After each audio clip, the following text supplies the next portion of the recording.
and welcome to episode 86 of Comics and Us. I am TJ. I'm Chris. And I'm Lumpy.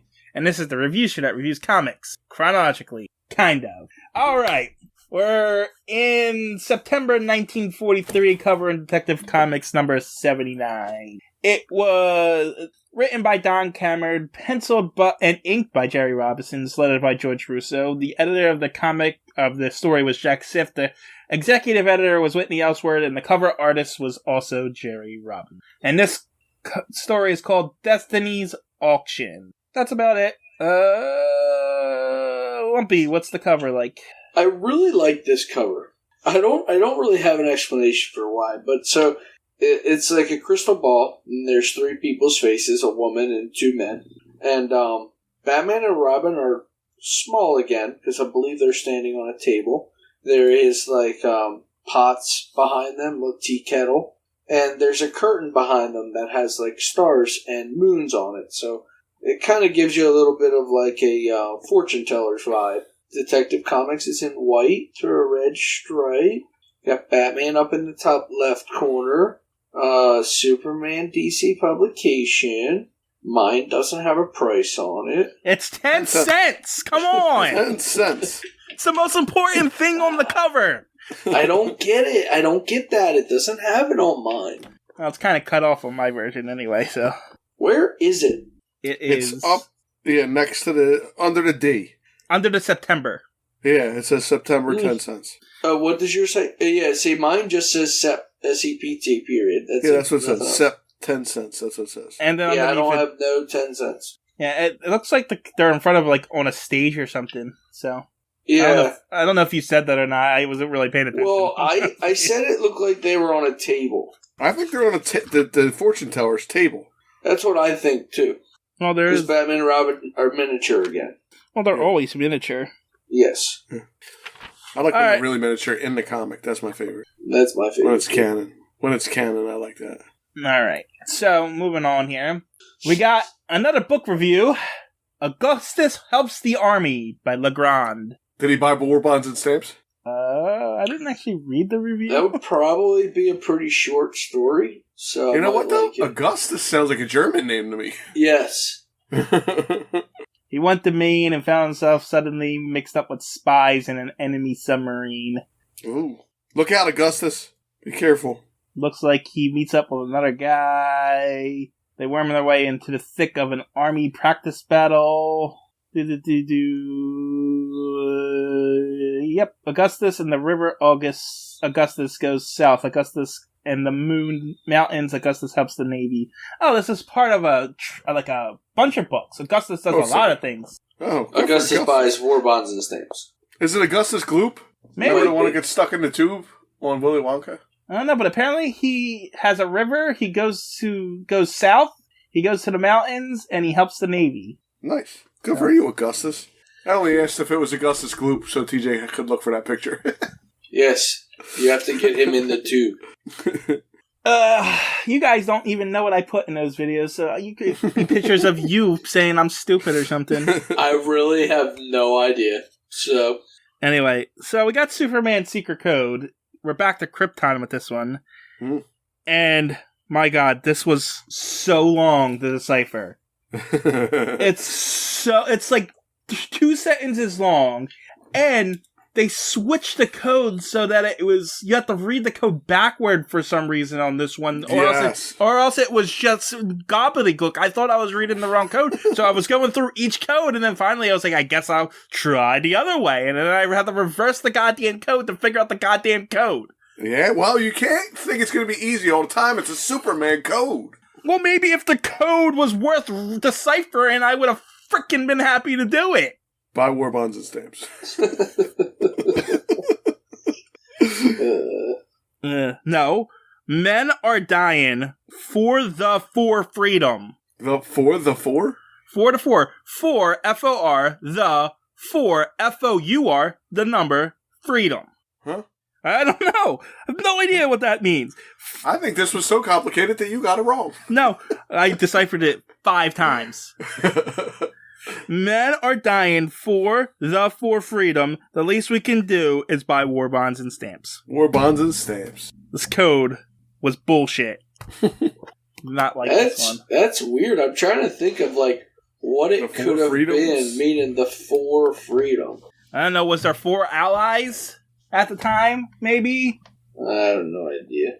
Because I know like half of Europe was probably taken over by this point. Anyway, let's get into this. Uncle Chris, what's happening on the splash page? Well, we got Batman and Bin. It says Bin Wonder because there's a paragraph of words covering over the spot where it says R.O. and Boy Wonder and Boy from Boy Wonder on it. We got Batman pulling a purple curtain back and looking at a woman in a red dress and a man in a green suit, and they are looking at 3 bad guys with guns. Yes, they are. That's about it. There's one light in the whole picture over there that's shining just on the bad guys and the red and green suits. Because they're on a stage. Well, that was the stage you were talking about? Huh? You said stage earlier when they were on the table. Now you're saying stage again. Because it looks like they're on a stage. This whole story revolves around stages. I think these new splash pages with the 500 word paragraph, we should have to read the entire paragraph every time. Do you want to do it? You're more than welcome to. No, it says Destiny's Auction at the bottom, that's all. That's what I thought. The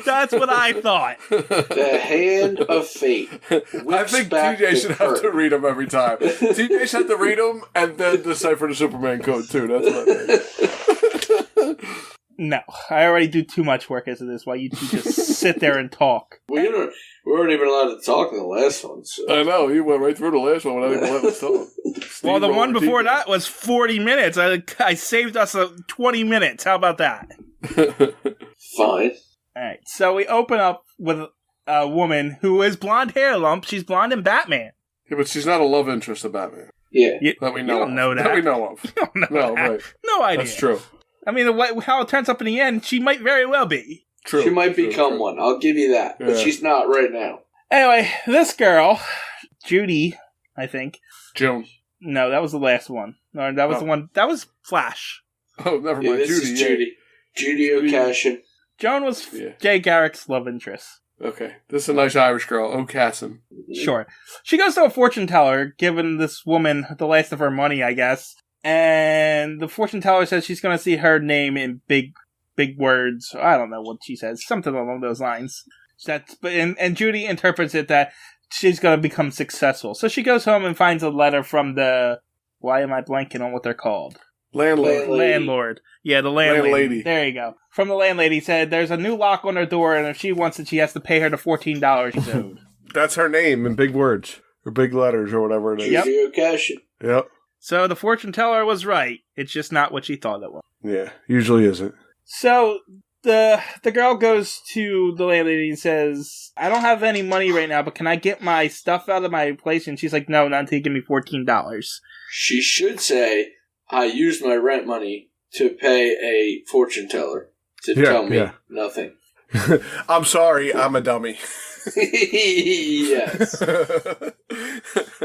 Anyway, she wants a trunk from inside her room, and the landlady won't give it to her. So she goes and sits in a train station and I guess lives there for a little while before going back home. It's cold outside, I think. Yeah. So, get used to this, because this is a theme.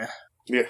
So, now we go to a famous actor or former actor? Washed up actor? Yeah, I'm confused by this, but yeah, the critics are saying he's too old and he wants to know if he's going to make a comeback. And the fortune teller says that he'll be cast in a new role, which will overshadow who he is now. And he's like, oh yeah, I'm going to make you come back after all these years. And then he's hit by a car and has amnesia because you see. That's his new role. Yep. So here's my question for that. When he's in the hospital, they don't know who he is. Yeah, I know. I was confused too. So is he a famous actor or not? No, I get it that he doesn't know. That's fine, that part of the story. But they are calling him basically John Doe because no one knows who he is. Well, back then only rich people saw movies, so maybe he's in a poor neighborhood. He doesn't know. Are doctors rich back then? Probably. Shut up. Don't say that.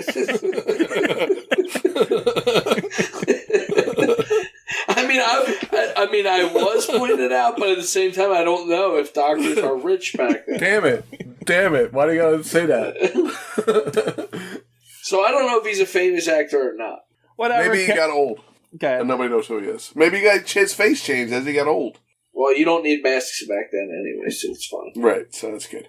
Anyway, they don't know who he is because he doesn't have any identification on him. And he made me regain his memory sooner or later. Then, at the gypsy again, the fortune teller knows he is. And he's like, tell me my fortune. And she says, strong and dangerous fighters shall follow you and help you enter a heavily guarded place. And he's like, yeah, my guys are going to help me get to this next job. And so they break into the next job and they get some things. And then Batman and Robin show up. Oh, they're the strong fighters. Yep. They beat him up. What's his name? Forget his name. Pete Ransom. Pete Ransom is sentenced and he goes to jail. And the prophecy comes true because Batman and Robin helped him get into a highly secure place, which is prison. Oh, yeah. And then a year passes because I guess armed breaking and entering and robbery is only a year sentence in 1943. And Bruce wakes up Dick really early in the morning and says, get up, we gotta go follow this criminal. How come he's not laying next to him, just shaking him? Come on, Dick, let's go. He did, yeah, Bruce rolled over and woke up Dick. And so, they don't get dressed as Batman and Robin, they go out as Bruce and Dick, and they go to the penitentiary because Ransom Pete is getting out of prison today. I don't know if he's on parole or whatever. They also go out as Bruce and Pee Wee Herman is who they go out as, because Robin's got a green suit with a bow tie on. I think this is way before Pee Wee Herman. Yeah, it is. So, Pete is met by his two thugs, and they take him to a hotel, because they're still working for him, and they didn't switch sides or anything, because he has the rest of the diamonds that they've been stealing over the years, because, Batman and Robin doesn't stop anything until it gets too out of hand. Yeah, they wait until, people die and everybody loses their money and stuff. And so Pete goes there and he asks for his trunk that he left here over a year ago. He's like, I left a trunk here, and he says, well, we handed that over to the sheriff last week because after a year it becomes unclaimed property and we have to give it over to the sheriff. And they auction that stuff off. I don't know if that's actually true or not, but apparently. Yeah, I don't know either. It may be. Guess, especially back then, it's like, how long am I supposed to keep this crap? Well, I know police do hold off auctions. I just don't know how long they're supposed to keep it and stuff. Anyway, so they're like, okay, I guess we're gonna go to the sheriff and bid on this and go get it. So, and at that very moment, because all this is happening simultaneously, I guess, the girl from a year ago shows up at the landlady's house and has the $14 and she wants her trunk back. And she's like, I already gave it to the sheriff, sorry. Because I guess the landlady can just give away people's personal effects. Yeah, I don't know. Yeah, well, she gave it to the sheriff to auction off, I guess. So. Yeah, I guess you can just do that, I guess. Anyway, at the same time, the actor regains his memory and remembers who he is. And he goes back to where he was living to get his chest, because everyone has chests. And it's no longer there. It was given to the sheriff to auction off. Sheriff's got a bunch of stuff today. Who does? The sheriff. He's got a bunch of stuff to auction off. He's got a bunch of trunks to auction off. And then, and they're not allowed to open them, apparently. They're apparently... Yeah. You got to bid on them without even seeing what's inside of them. Just this random trunk here. Even when they do the auctions of, the storage units, they open it up. You can look inside. You just can't walk around in them. I don't understand this. You don't buy it... You don't buy it with a closed door when you buy I don't understand this unit. Grab bag trunks here. I don't like that. And wouldn't the sheriff open things just to look? I mean, I don't know. How does he know he's not selling weapons to people and stuff? Yeah, I would think that's a little... But again, in the 40s, I don't know. Yeah, who knows? And it is Gotham. That's true. They are pretty bad. It is Gotham, so... Anyway, that afternoon, the sheriff auctioned off the first one, and the girl shows up and pays $20 for one of the cases. And we're not told which one it is because, of course, they're all going to get mixed up. Yes. Then the actor shows up second. He gets off cheaper because he gets $15 and buys that case, the second case. And then the mobsters show up, or the crooks show up, I should say, followed by Bruce and Dick, and they buy the last case. And so they take the case home. They're about to open it, but then Batman and Robin just break in and start beating them up. And they open the case, and it's full of props. And they're like, Robin's like, should we arrest them? They're like, no, we actually broke in here. They bought that case legally, and there's no crime here. Yeah, they should call the cops on us right now. They're like, we came in and did stuff that we weren't supposed to do. We came in, we beat these guys up, and Yeah.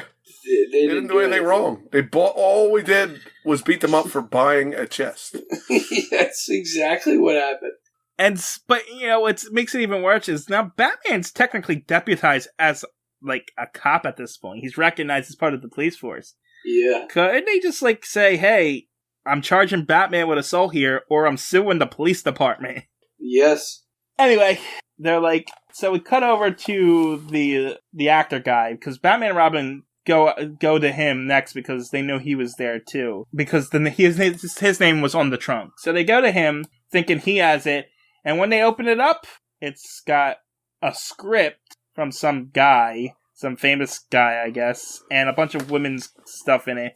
And so they're like, oh, it must be the girl. The girl's name, Judy's, is in that case. And so it must be there. But the crooks use the actors' disguises to follow Batman and Robin, world's greatest detective, by the way, and listen in on their conversation to find out that Judy has diamonds. And so she...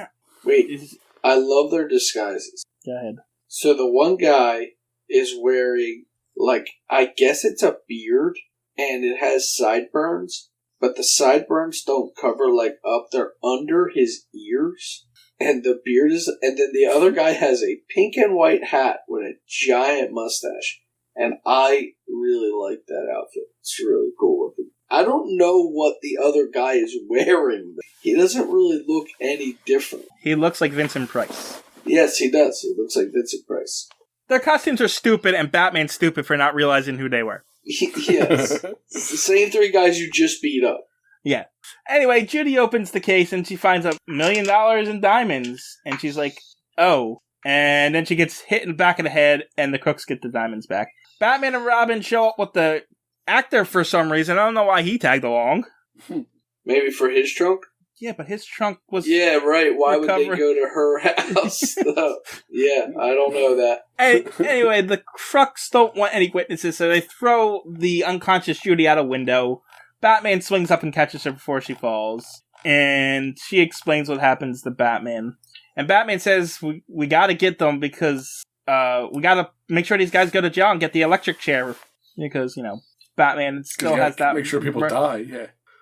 He still wants these people dead. He just can't do it himself anymore. Right.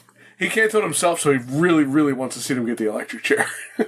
Because apparently during one of the diamond heists, they killed a guard or something like that. Yes, that's how they got the diamonds. They did kill a guard. And so the actor sees the bad guys trying to walk away in the disguise. He says, hey, those are my disguises. And Batman says, hey, they're trying to play a joke on me. And so he goes over and punches a guy in the face. Now, in this panel, what's your comics look like? Wait, the one where Batman punches the guy's beard off. Okay, so the guy looks like he dropped a camera or a bag or something? The bag of diamonds. And there's like blood squirting out of the top of his head on mine. Yeah, that's what I got too. His looks like he's bleeding. And Batman's in purple, by the way. And he's purple, yeah, on mine too. It's purple, yeah. Alright, mine is totally different than yours. That's what I figured, that's why I'm asking. Yeah, no, he's in so Batman looks normal color. The guy in the checkered suit is just, it almost looks like the string snapped on the beard. That's what it looks like here. But his head is surrounded by blood. It looks like Batman exploded blood around his top of his head. Yeah. Yeah, see, mine doesn't look that way at all. Mine's just black. There's no blood at all on mine. I'll send it to you. Anyway, so they beat up the guys, they run away, Batman trips them into a pot, they arrest them, and I guess he gets the electric chair. But we're not done yet. I think he does get the electric chair, too. What? I think they do get the electric chair. No. Batman didn't murder him. No, he didn't murder him. The state of Gotham murdered him. Wow, Lumpy, yours is nice and clean. Ours is pretty crappy. Anyway, so, but we're not done yet. So the character actor says, this is a great script. And she's like, yeah, the guy wrote it for me, but no one will take it as me as the lead actor. And so Batman's like, I know someone who'd do it. And so Bruce Wayne produces a play, I guess. I guess he's a play producer now. Well, he just throws his money everywhere. Yeah. And so she puts on the play. She's like famous. She did really good. I guess everyone likes her. I guess she's a really good actor.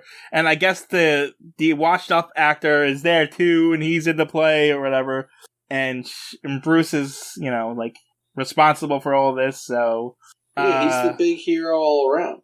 Right. And so he makes the actor makes a comeback, and then Dick and Bruce walk by the fortune tellers. So they say, hey, this is the fortune teller all those people were talking about. They go in, and the lady says, I can't predict your future because you two are fate itself because, stupid reasons. And they're like, yeah, okay, whatever, and they leave. The end. Yeah, that was the end. I like this story. I like the way they tie. I know it was a little bit like wonky at a couple points where they're like, I do like how they tied one everything together and stuff though. But I liked how it was done. I did enjoy it. Yeah, it was just it's a classic story archetype thing. It was very predictable, but it... Yeah, exactly. You knew what was coming. You knew who was going to have which briefcase. You just needed to know who had the first briefcase. And you knew how it was going to play out. Yeah. I mean, the only real twist is that Bruce Wayne decided to produce this play at the end. that was the big plot twist. But, I mean, it was alright. It was much better than the last couple we read, so... It was. Yeah, it really was. At least the last one. At least the last one. It was better. This is a very average Batman story, but it wasn't bad. I liked average. It. Yeah. So, featured characters, Batman. Supporting characters, Robin. Antagonist, Diamond Pete Ransom. That's a good name, Diamond Pete Ransom. It's too bad he's dead now. It just says single appearance. It doesn't say died. Well, because he got the electric chair. Yeah, maybe he escaped. But it doesn't say he died. Because he didn't die in the comic. He died in the electric chair much later. Other characters. These are all single appearances. Madame Caligra, Judy O'Cason, Tremaine Wentworth, and Mrs. Midge. So the fortune teller is pointless, then. She plays no role in this whatsoever. She just is there to screw with people. They could have done the whole story without the fortune teller, yes. Yeah, exactly. Yeah, it's just a pointless addition just to say, ooh, Batman and Robin, or players of fate here. Yeah, but at the end, they're like, they go to her, and they're like, do you think she knows we're Batman and Robin? I kind of like the fortune teller thing, though. Yeah, you're right, they could have done it without using her, but I kind of liked it. If they would have brought her back for something, it would have been fine. They did for Batman and Robin. No, guess what I did find out? In a later story, like if she came back as a character or something, and that those two are players of fate actually tied into something, that would have made more sense. I found out that Judy O'Cason, the blonde-haired girl, is not a love interest of Batman, even though you guys said she might be, because she never comes back either. Yeah, that doesn't mean, they didn't have a fling while in the middle of Batman stories. If it's not in the comics, it's not true. Listen, Bruce, don't just hand money out like that for nothing. Exactly. You call it what you want. And look, some of the things that happen in these comics aren't even freaking true. What do you mean? Some of them are dreams or stories being told. They're awesome. They're not even Let's fictitious. not discuss the best comics there is when he has dreams, or if they go into like fairy tale lands and stuff. They're the best ones. It's all reality. Just tell your joke. I don't know if you deserve a joke today, TJ, but I'm waiting for you to leave, and then I'm going to tell it to the people who want to hear it. You got to go. As if this is something I look forward to, and it's not a punishment every time I come to it. Just so everyone knows that's listening out there, that TJ calls me on the weekends and says, please tell me one more joke, please. I can't go to bed unless you tell me one more joke. Sure. What do Batman and a set of false teeth have in common? Me cutting this joke out at the end? No, that doesn't have anything in common with that. Batman and a set of false teeth, what do they have in common? They both only come out at night. That's not true at all. False teeth come out during other periods of the day, too. You're not supposed to take them out. They fall out. But you can. Or you get that weird old dude who drops his teeth down for no... You get that weird old dude who wants to scare children with his teeth and stuff. And so that's not true at all. You can have your teeth out all the time. That's wrong. That's a bad, wrong joke. I'm also confused. Batman does a lot of stuff during the day. That's true, too. I don't know. I didn't write the joke. Apparently that's the problem. Maybe you should start writing your own jokes. You're getting lazy with your jokes. Why did Batman cross the road? Is there a punchline to that joke? No, Danny, get to the other side. Did you ever hear the chicken one? Okay, I just didn't know if there was like a punchline to it. Well, I'll make one up. Because the Joker was over there and he was chasing him. Okay. So wait. Oh, you laughed. I got TJ to laugh. See? 16 something follows Batman into a bar. Oh, 16 sodium atoms walk into a bar followed by Batman. Now cut. Figure that one out.